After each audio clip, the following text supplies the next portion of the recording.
Okay, so board recruitment. Yeah, this is a tough one, as I'm sure you've all noticed. One of the most important things with board recruitment is casting a wide net.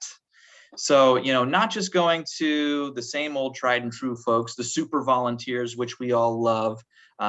Just because someone has time to dedicate doesn't mean that they are the right fit for being on the board.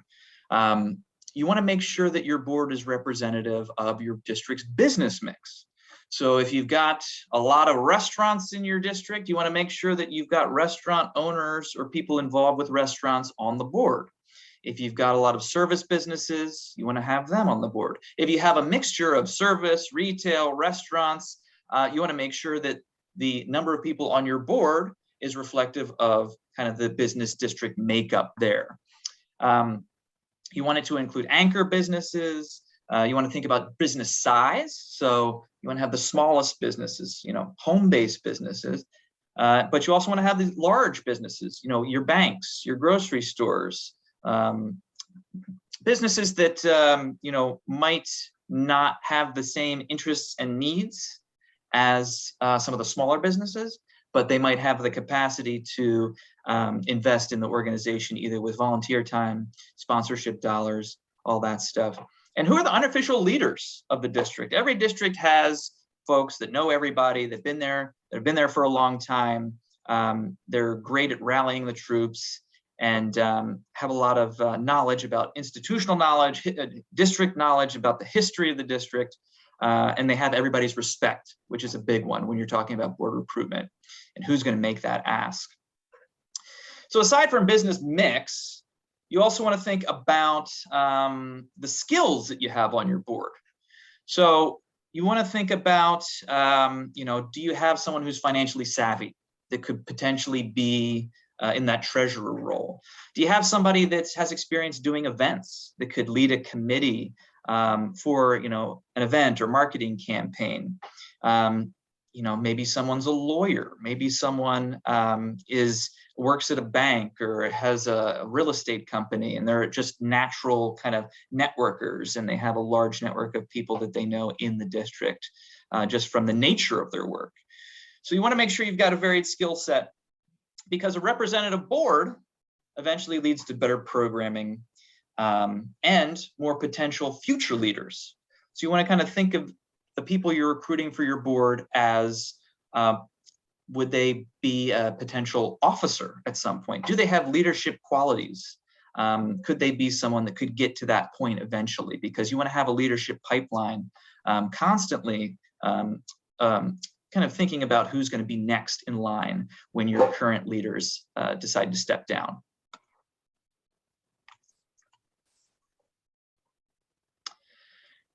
The biggest thing with board recruitment is developing relationships. You don't want to just blindly ask someone that you don't know just because you think they would be a good fit. You've got to take the time to get to know them, get to know their business outside of being on the board, outside of the district itself, but really just knowing them as a person.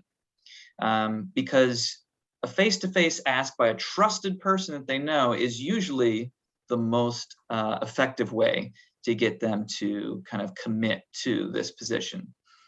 So work on developing the relationships, but when the time is right, you need to make a compelling and heartfelt ask. And what that usually looks like is you need to explain to them how their specific skills could benefit the entire district. So not just, we'd love to have you because we think you're a great person. We'd love to have you because you've got this specific skill that we could really use at the organization, or your business is really highly respected, and we would love to have you share your opinions and feedback with us on how we can be better. So keep that in mind. Every ask needs to be tailored to the individual. And as I said, face-to-face asks are the best. Bulk email asks are the least effective. So as tempting as it is to put together a list of 50 business owners that you'd like to join and sending them all the same email, you're not really going to get the return on that as you would with a face-to-face ask by someone who's been working with developing a relationship with that person. It's a people business. They want to learn about you and what the organization can do for their business and why it would be beneficial for them to do this volunteer activity, whether it's for their personal growth, the growth of their business, and you want to learn about them. So you want to learn how the organization can best serve them and what role that they could fit into at the organization that would make them happy and fulfilled in their volunteer role. One thing you don't want to do is add board members out of desperation. Just, finding warm bodies to fill a seat, that's not going to get you anywhere. In fact, it might lead to people leaving the organization, because if you're bringing in others who might be difficult or unpleasant to be around, people don't want to spend their volunteer time struggling with folks who aren't a good fit for the board. You want people who can lead, or who could be potential leaders, who can motivate others, who can recruit other talented people. These need to be people that are comfortable going out there, developing those relationships, because the board is a constant process. It's a year-long process where you're constantly bringing in new folks, getting them up to speed, making sure that they're in the position to bring on other folks. Keep that kind of talent coming in, always bringing in new ideas, and making sure that the board isn't stagnating with just the same group of people. You want somebody who's going to work for the whole district's benefit, not just their own personal business, but what's going to benefit everybody in the district. So they need to have that focus on the bigger picture. And are they nimble enough to lead the district through future changes?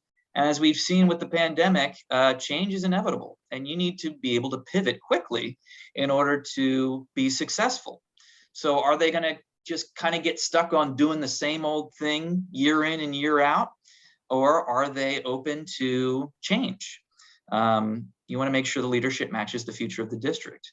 And if the district is changing, or the city is changing, or just our lives in general are changing, you want a board that embraces change. That doesn't get stuck on saying, okay, we're going to do this street fair every year, and because we know how to do it, and we're comfortable doing it. Because as we've seen, sometimes street fair isn't always the best fit, or sometimes it's not even possible based on what's going on. So it's really important to have a group of people that are nimble and that can get creative when they need to be. You want to make leadership easy. So a lot of the times, serving on a board is a really daunting task for people. There's a lot of barriers. You want to make sure that you're meeting at a time that's good for everybody. How often are you meeting? How long are your meetings? Is the meeting at 7 a.m. on a Monday? That's not great for a lot of people. It might be good for, some of the folks that have been around for a while, but you need to kind of get a feel for what works with the current business mix. Some businesses, they can't make those lunchtime meetings. That's the busiest time for them. Some businesses, they can't make the morning meetings because they've been working late the previous night before. So take a survey of the businesses in your district, figure out what time works best, because a lot of the times that's one of the biggest barriers, is just the time that you're meeting, or the length of your meeting just doesn't work for their lives. You also want to have some middle ground between members who participate occasionally and board members who invest a lot of their time. What kind of roles are available? You don't want to have just a core group of people that are spending 10, 20, 30 hours a month. You want to have opportunities to volunteer in a smaller capacity. Is it a committee that meets quarterly? Or is it, a specific event that someone's going to help out with? Give them options to figure out what would work best for them, and create short-term opportunities that build experience. A lot of the times you kind of draw somebody in with a very small role, and then that gives them kind of a taste of what to expect at the organization, and that can lead down the leadership pipeline to maybe getting them to serve on the board, and then that can lead to getting them to serve as an officer. So you want to think small at first, and then how can that fit into a grander scheme down the line? It takes time for people to get comfortable enough to dedicate a significant portion of their time. Some people are clear leaders, though. Some people just want to jump right in, dedicate a ton of time, really get their hands dirty, and you want to find a role for them quickly. They've got a lot of energy, but they're not going to stick around forever. If you don't find a role for those leaders, they're going to move on to another organization that can accommodate them. So be on the lookout for that. You need to kind of meet everybody where they're at. Here's a cool graphic, but before we go to that, I want to just call on one of our staff members here. Our Catalytic Investment Initiative Director, Jeff, is a previous district manager with a bunch of different districts throughout the city. And I just wanted to ask Jeff, just tell us a little bit about your experience recruiting board members for some of the districts that you worked at. Well, first of all, I don't think I can overstate how hard it is to recruit people to join a board. It can be make or break, to be honest, for a lot of organizations, because there's a clear correlation between the number of board members that are engaged and sort of the robust programming and activities that they take on. I think about it too as sort of like this two-step process. So for me, engagement is, number one. You have to build these relationships, but when you make that ask, you're inviting someone to a board meeting. Maybe it's to test the waters, see what they're getting into. One struggle that I've often experienced is, hey, you get someone to a board meeting, they show up, they look around, they don't see any business owners that look like them, they don't recognize any of the neighbors. Maybe it's not representative, maybe it's all home-based businesses and you don't have any brick and mortars that are on the street. Maybe there isn't a clear vision, or the president isn't engaging new guests. So it's easy to get them to show up to that initial meeting. How do you get them to come back? And so that's why I say it's this two-step process. You can build a relationship with the business owner, you can make the ask, you can convince them to show up to a meeting, but how do you keep them coming back? And so that was always my struggle. So again, I think you'll probably touch on it when you talk about running effective board meetings is, how do you make those things enticing? How do you make those things something people want to participate in? And then obviously you're looking back at your benefits and planning for the year, are those exciting things that people want to be part of, and I think over the last 2 years, while things may have stalled in a lot of districts, maybe joining the board isn't as enticing because there isn't necessarily a ton to point to, so it's really up to us to give the appearance and make it something that people want to be part of. And I think going back to, utilizing people's skill sets, you're not just adding warm bodies, it's like, hey, you're really good at this. I think we can easily plug you in there. It's a natural fit for you, and taking advantage of those things. So it's not easy, and it's something you have to work at for sure. But it's also one of those things that once you can overcome some of those challenges, it definitely makes your job easier down the road.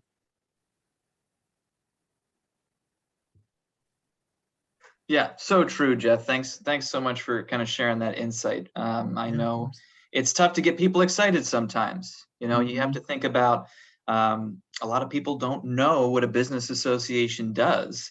So really getting them up to speed on, how it's structured and specifically what your association does that's unique, that they would find exciting. So really trying to take a step back and see something through, fresh eyes, I think is a huge part of it, because a lot of the times when you've been doing something for so many years, you kind of lose track of, is this clear to someone who maybe hasn't been in my position?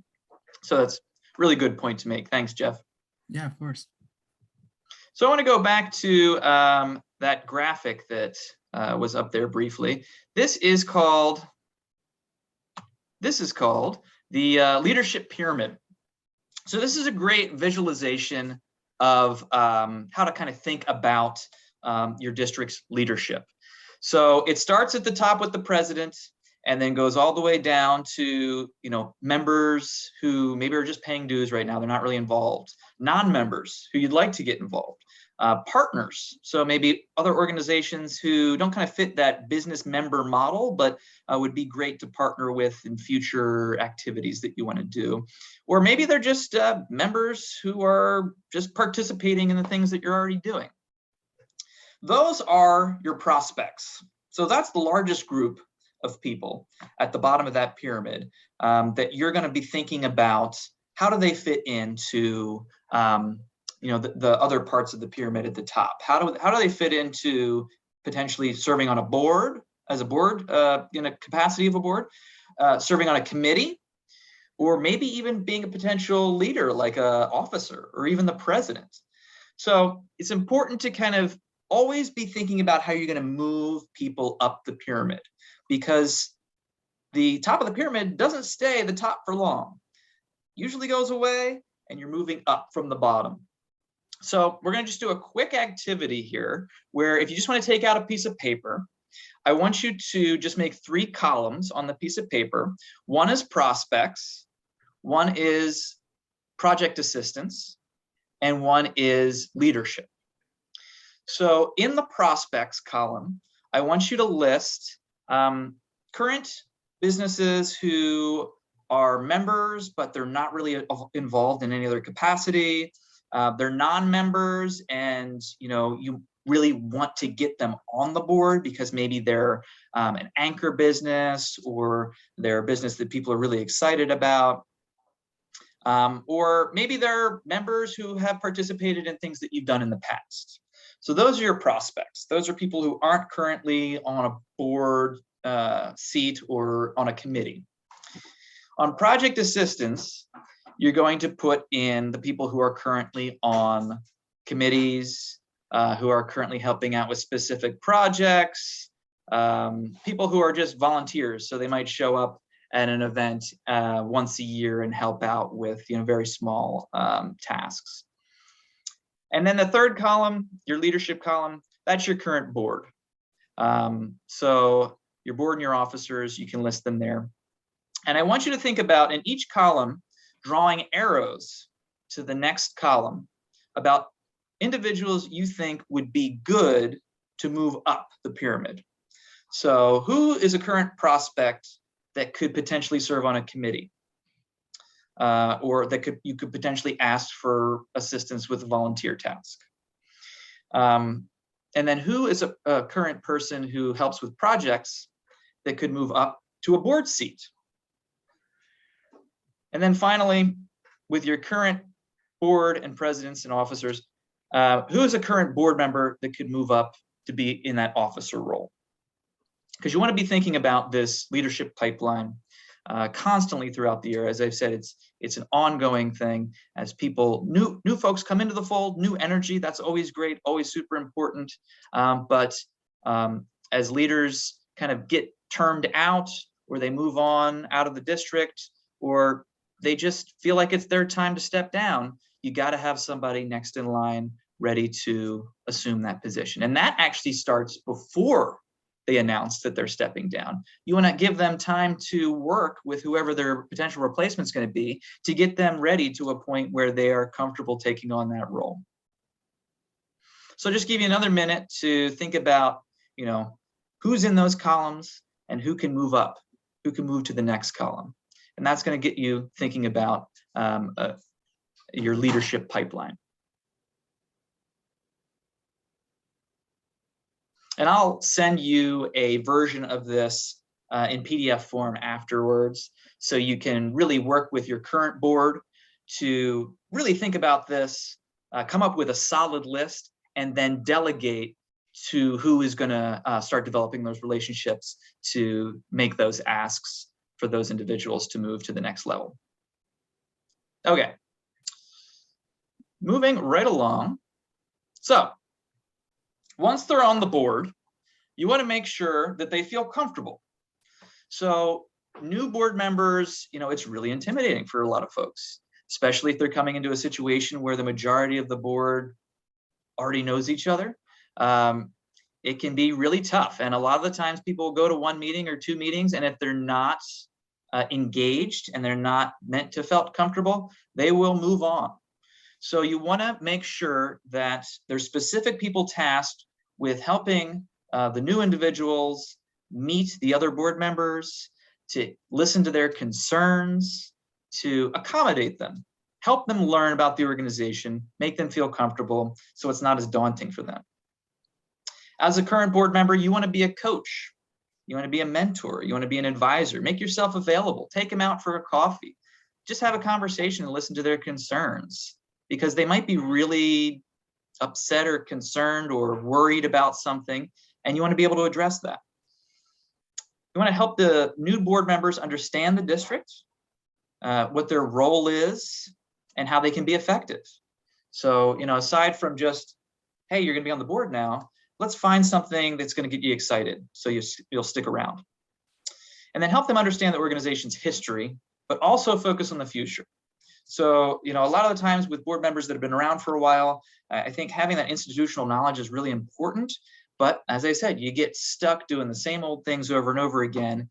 And someone coming in who might have a lot of really fresh, interesting ideas, they might feel intimidated, or they might get shot down by some of those board members that have been around for a while. So you want to make sure that they are feeling heard, and you're kind of lifting them up to make sure that those ideas actually get a fair consideration. You want to make sure you train the board. So every board should have an orientation at the beginning of every year, right after the elections, where they learn their legal responsibilities as board members, what their expectations are, how often are we going to be meeting, how many meetings do I have to be showing up for, do I have to serve on a committee, what are my obligations aside from my legal responsibilities, what is going to be expected of me. So setting those expectations up front is really helpful in making sure people stick around and they're not caught off guard by having to do something that they weren't expecting. And then what is the association doing and how is it done? So coming up with a calendar of all the activities that your association does and who's in charge of that, is it a committee, is it an individual, will help them kind of map out the year and not be caught off guard when it's their busiest time at their business and they're being tasked with helping to put together a huge event. Don't ever assume that other board experience translates. So if they've served on a board in the past, don't assume that they're an expert by any means on what it means to be a board member, because boards are always different. And business association boards are definitely unique in that regard. Other ways to kind of keep people around, you want to make sure you have directors and officers insurance. This is critical in kind of alleviating concerns of your board members. If something ever happens at the organization where the organization gets sued, you want to make sure that they are taken care of and covered and not liable, and their business isn't liable, because without that insurance, it's a huge risk for someone to serve on the board, and you don't want to put up that barrier. You want to have policies in place, and we have a lot of templates around these policies. And these include anti-harassment. These include code of conduct. These include anti-discrimination. Make sure these policies are in place at the beginning of every term and have every board member sign them so they know what's to be expected at the organization. Another important thing is meeting ground rules. How are meetings operated? What do I expect when I go into a meeting? And what kind of behavior is not tolerated? Make sure those ground rules are clear to everybody at the very beginning, so you don't get into a situation where you have difficult meeting behaviors happening. And we'll talk a little bit about that in just a second. You want to delegate specific board members responsible for connecting with future prospects. So as I said, it's everybody's job to really lift up the organization as a whole and represent the organization as a board member. But specific board members should be tasked with identifying who's going to be next to bring onto the board, just so no one drops the ball on that. You're not stuck when someone leaves without a replacement.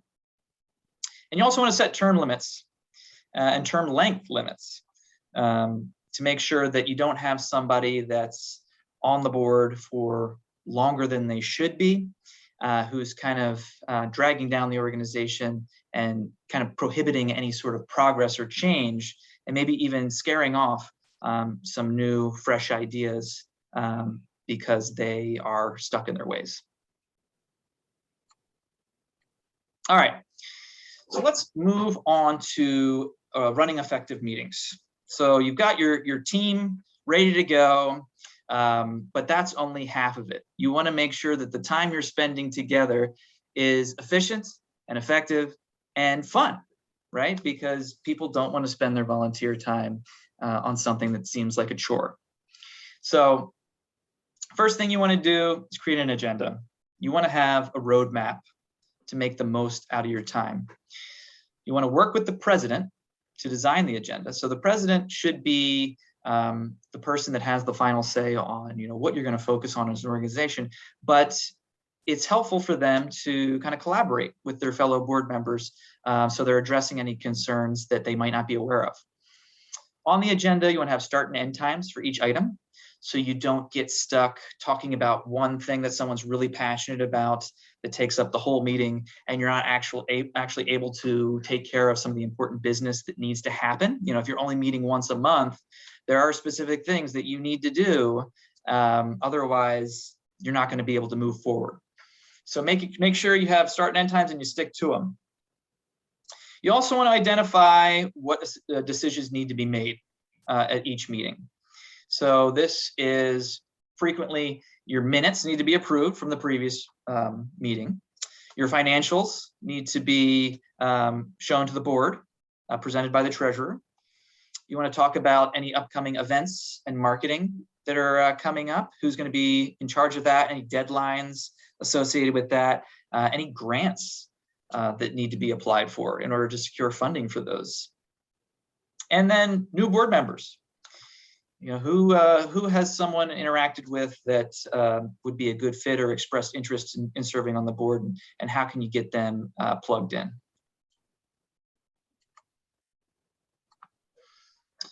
So once you've got your agenda, you want to remind folks when the meetings are. So don't forget that it's actually required by your bylaws that you need to send reminders out in advance. And a lot of the times, that's a week, 2 weeks, whatever it might be. You'll consult your bylaws on that. But make sure people get proper notice and they're not caught off guard, because people's schedules fill up. And you want to make sure that you've got quorum at these meetings. Otherwise, there's not really a reason to meet. So a way for this, to make this easier on folks, is just to have an annual calendar of your meetings. So plot out the whole year with a recurring, day and time that works for everybody, and send that out to the board in advance so they can kind of plug it into their calendars and they don't accidentally schedule, another meeting or a vacation during a critical time. And you want to, with these reminder emails, you also want to send out the agenda to the meeting, the draft minutes from the previous meeting, any other materials that go along with what you'll be discussing. So financials, anything around programming that they'll need to review in advance. This will get them prepared so they're ready to speak concisely about it, but it also generate interest. If there's a topic that is being discussed that's engaging, then that's going to help with your meeting attendance for sure. As I said, you got to solicit those RSVPs. If you don't hear from someone, definitely reach out to them via, if you're initially sending the RSVPs via email, reach out to them via phone, just to get confirmation. People get busy, it's totally natural, but you want to make sure you get a yes or a no from them. Otherwise, there's no point in meeting. And also check your bylaws in regards to meeting attendance. A lot of the times, if someone is a no-show for a meeting, they only get a certain amount of those before they are technically kicked off the board. So you want to make sure that they know about that and that you're following that to maybe open up space on the board for someone who might be more engaged at that point. You also want to bring appropriate materials to the meeting. So once you get started, make sure you have that agenda ready. Drop it in the chat if it's a Zoom meeting, just so everybody knows and can follow along. Make sure you have the minutes on hand so you can share those on your screen. Your financial reports, again, they may have received this information, but they might not have it readily available. So whoever is leading the meeting should have that so they can share it on their screen, just to keep everybody on track. And you also want to have your bylaws handy, because that will dictate a lot of the things about the meeting, what kind of votes you need to take and whatnot. Having those handy will kind of clear up any gray areas and make sure you don't miss a vote or do things that aren't kind of following those bylaws. And then you also want to take notes. Make sure you have specific meeting materials that you can reference when you're writing the minutes.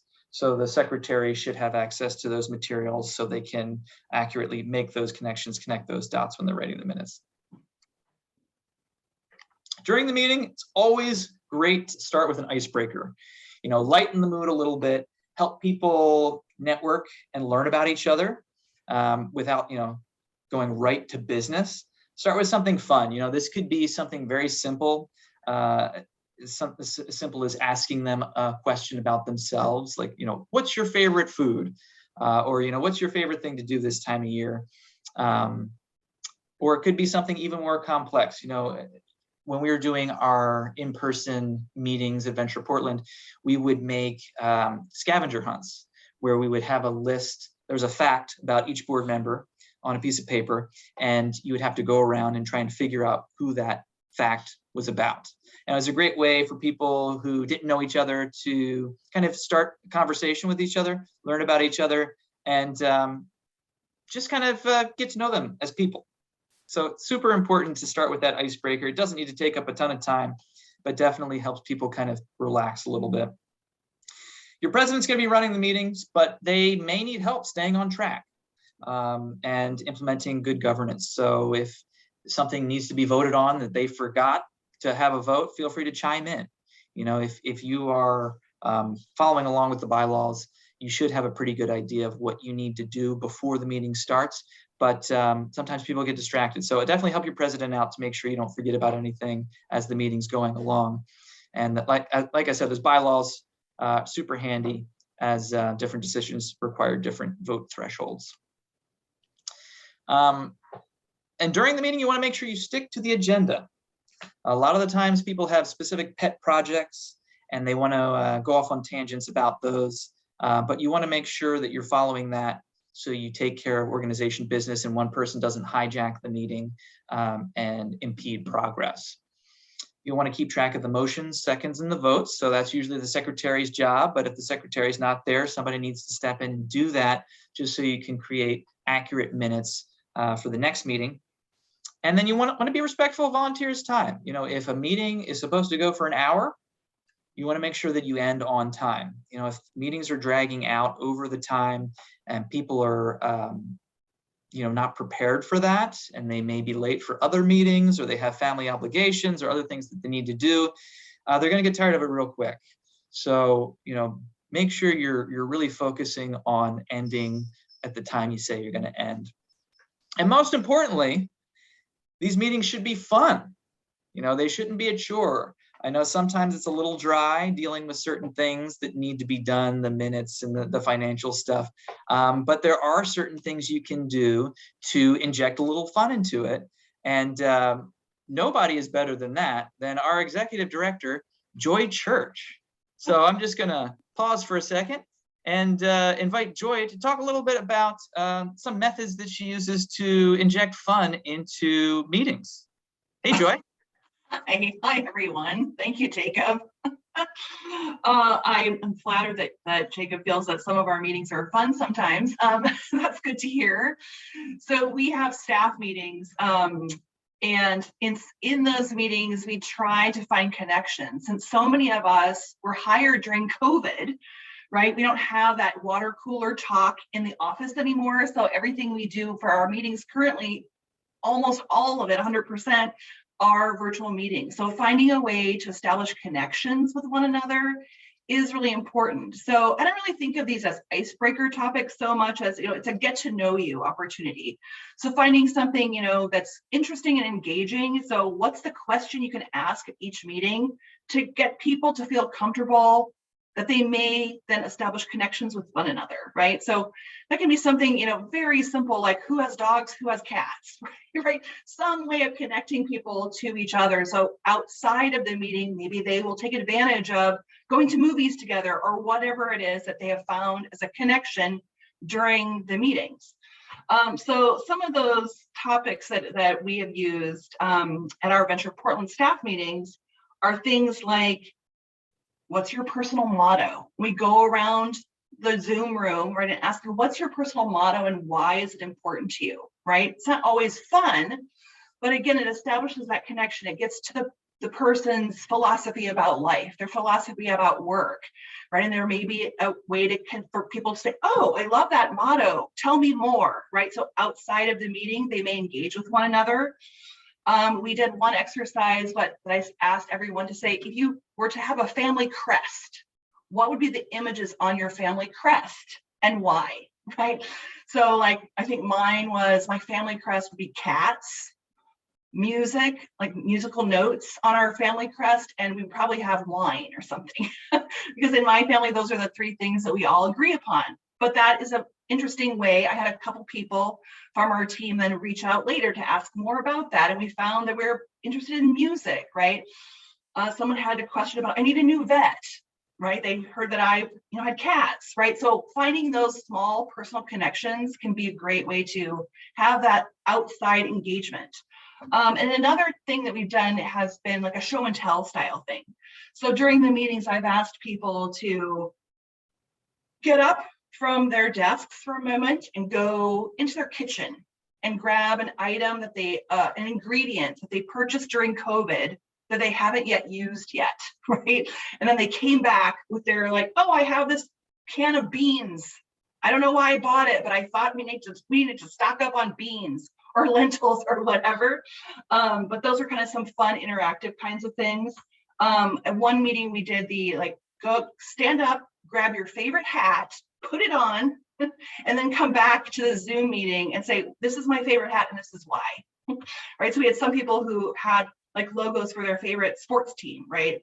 And we had other people that were like, oh, my best friend made this hat for me or whatever, right? So it's finding those ways to connect all the time. They can seem kind of goofy, but it's to establish this, friendliness, engagement, again, outside of the meeting for after the meeting. We did another one where I said, please get up and grab something off of the front of your fridge. So most people came back with a postcard from a trip that they went on, or a picture of their parents or whatever it was. And then we talked through those images. And that's another way, it was another way of establishing connections. And also, you can always rely on the game called Two Truths and a Lie. And that can be a fun one too. So if you've never done this, it's a pretty easy one where people write down two things that are true about themselves and one that isn't. And then they share those things aloud and everybody guesses like which one's the lie, right? But it's a great way to find out about people, two true things about them and one that's totally not true. So it gives people an opportunity. So that's a good one if you're like stuck, like I don't know what to do it over and over again, because people are really good about lying and telling one true thing about themselves. And then, in our annual meeting last year, we asked everyone to wear green, right? Because that's the color for Venture Portland is green. So everybody wore green. And then our president at the time, Liz, said, okay, we picked one winner and they got a little gift certificate or something, right? But just those fun kind of interactive ways for people to continue the connection later on is really important. Again, for the most part, since we don't have that in-person office environment anymore. So these are ways of establishing connection. I'm interested to hear from anybody else about things that meetings that you've been to where there was a really fun, engaging icebreaker. Does anybody have other ideas to share?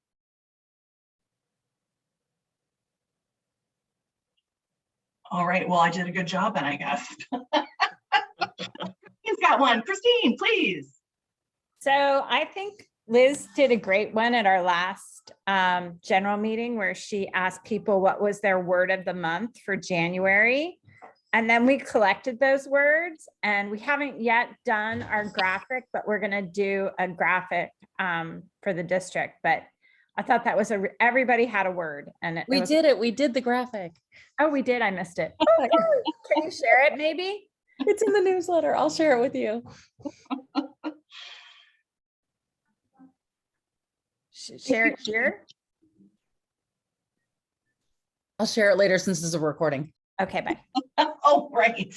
That's a great one though. And Liz at one point maybe it was during the annual meeting, she asked everybody to share what song would they identify as in the moment with COVID for their district. And everybody was like, oh, okay, right. It was a really fun one. Again, they don't have to take a lot of time, but these are just like, oh, okay, you chose I Will Survive. Why did you choose that one? Or, whatever it was. And Michael, you had your hand up. Yeah, one of the things that we've done is ask people, just go around and say, tell us something that no one else would ever know about yourself. Yeah, that's a great one. I like that one a lot. Really opens people up. Yeah, that's a great one. I like that one too. In-person meetings are different, right? Because you can do more exercise things where you can put people into teams and find common ground. But for the most part, I think many of us are really doing these online kinds of meetings. So figuring out other ways to have that personal interaction is really important. So I don't think it can be overstated, because again, it's about the goal of people connecting after and coming back to the next meeting, right? So you want to have that kind of fun personal engagement to get people to return, right? Because that's an ongoing issue too. You might have a really good board meeting and the next one people don't show up. It's like, why didn't they show up? Well, maybe they didn't find a personal connection. So these icebreakers, the get to know you pieces are a great way to make those connections real for people. Anybody else have any icebreaker get to know you concepts that we should hear about? Okay, Jacob, thank you. Cool, thanks, Joy. Yeah, a lot of great ideas there, but don't be afraid to get creative. Once you start to learn what everybody's interested in and what they're comfortable with, then you'll have a much easier time of kind of tailoring it to them. So the last thing I wanted to touch on was just talking about some difficult meeting behaviors. There's always certain behaviors in meetings that kind of derail the meeting, or maybe make people uncomfortable, or maybe even could be so intimidating where they don't want to come back. I'm sure you've all dealt with this, and it's always in a very awkward situation, but you want to make sure that you've got some methods in your toolkit to kind of diffuse the situation and keep it from happening again, because it can have a significant impact on your meeting attendance and your actual ability to make progress at a meeting. So I've just outlined a couple of common tough behaviors that you may have seen at meetings here. And I've got a longer list that I'll send to you afterwards, but I'll just kind of go through and talk about some ways that you can kind of diffuse these situations. So the naysayer is someone who is constantly talking about how something isn't going to work, or talking about what they don't like about something, or focusing on the negative without actually proposing any sort of solutions. So with this person, you want to repeat back the concerns so they know they've been heard, but also seek alternative viewpoints. So, call on specific people that may be able to offer a viewpoint that may be more positive, or that might look at things in a different way. So the naysayer realizes that they may not be the one who is thinking about these things in the only way. The rambler is someone who, says valuable things but talks for too long.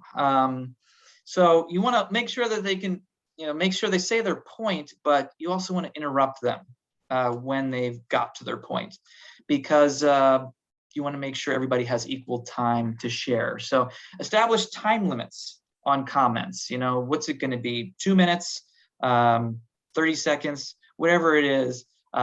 Establish the time limit and stick with it. And the round robin format is also a very good way to make sure that everybody has a chance to chime in and someone doesn't hijack the meeting. So specifically calling on everybody in the room and moving them along at a brisk pace to make sure that you don't get stuck hearing the rambler. The tangent is kind of like the rambler, but they're not really talking about anything that's relevant to what's on the agenda. So they're just kind of going off on a tangent. And that's another thing you want to interrupt, but you want to use a method called the parking lot in this situation. And the parking lot is essentially a place where you can let them know that their concerns are being heard, put it in the parking lot, and that's the place where you're going to go at the end of the meeting if you have time to address the concern that doesn't really have anything to do with what's on the agenda. So you can say, I hear you. It's not really related to the agenda topic that we're discussing, but we're going to put it in the parking lot just in case we have time to talk about it at the end of the meeting. If it's important, though, they might have thought of something that everybody else hadn't thought of.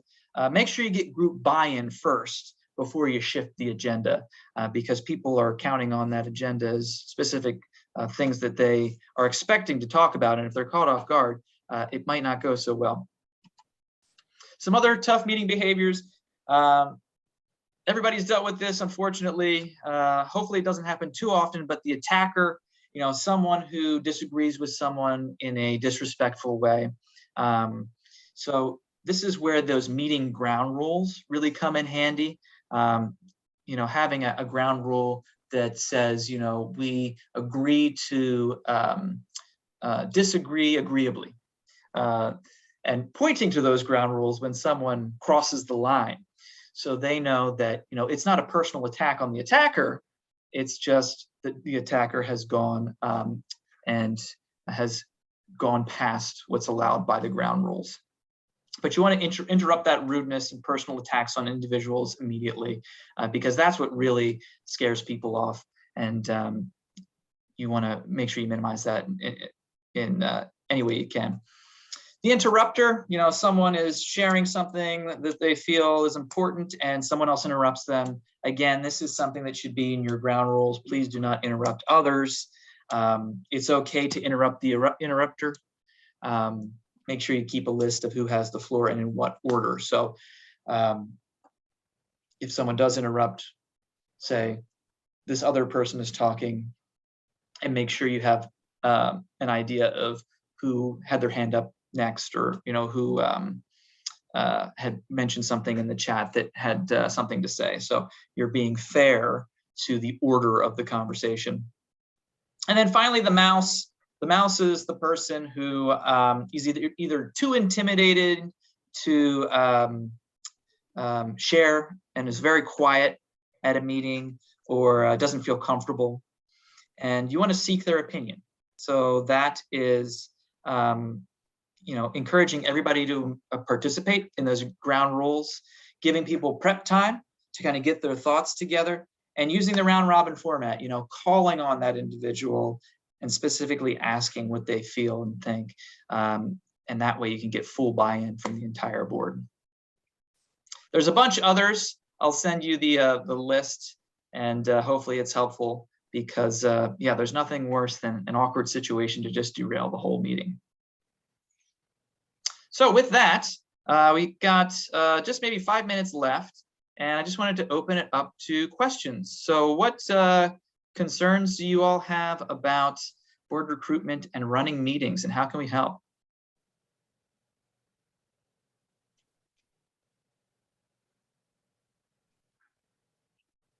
And feel free to just chime in, drop it in the chat, raise your hand. Yep, we will send out the whole presentation. I'm going to send a link to the video. It usually goes up on our YouTube channel. So I'll have that up in the next couple of days. So feel free to share that with the board if you want to take these talking points back and have a larger discussion with them. Also going to have a lot more resources that you can kind of take time to comb over and review with your board as well. So this is just kind of scratching the surface as far as board operations is concerned, and we'll have a couple other webinars around board operations over the next couple of months. Hey, Liz, what's up? I have a question. So I know a lot of times board presidents are new to boards themselves. And one thing I remember intimidating me a lot was how to use Robert's Rules of Order. It was really like, what is this motion second thing? Is there like, and I don't know, are people still using it or is there a quick and easy, cheat sheet that people, I'm thinking of like the next person who's doing it. How am I going to teach them that? Yeah, we do have just kind of a one-pager that goes over the basics of it. A lot of times folks will get too wrapped up in the specifics, and it's not as important to really follow that book to a T.